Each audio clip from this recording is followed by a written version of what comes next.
Syederalun 3 dari puluhan tersangka komplotan geng motor yang membunuh seorang pria di depan istri dan anaknya di kawasan Seimati, Medan Labuhan akhirnya berhasil ditangkap.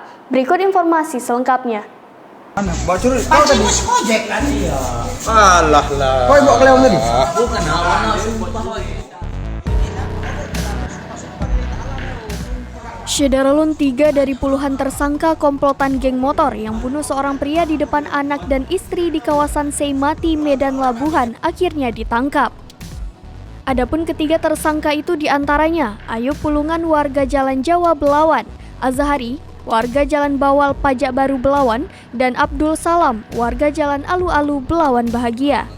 Kabid Humas Polda Sumut Kombes Pol Hadi Wahyudi mengatakan ketiga tersangka ditangkap di lokasi terpisah. Hadi menambahkan, 2 di antara tersangka yang diamankan merupakan otak pelaku pembantaian tersebut. Namun, Hadi belum membeberkan identitas otak pelaku lainnya yang masih kabur.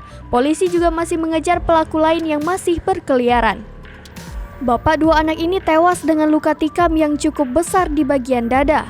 Dari informasi yang diperoleh tribunmedan.com di lapangan, aksi pembunuhan dan diduga disertai upaya perampokan ini terjadi pada Rabu 20 April 2022 tengah malam sekitar pukul 23.47 waktu Indonesia Barat. Dalam rekaman CCTV yang dibagikan pemilik akun Facebook Narti Situmeang, korban bersama istri dan 2 anak tengah berkendara melintas di lokasi kejadian. Kemudian, korban dihadang sekelompok pemuda yang disebut sebagai anggota geng motor.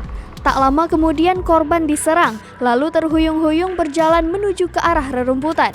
Di belakang korban, tampak anak perempuannya mengejar bersama istri yang tengah menggendong bayi.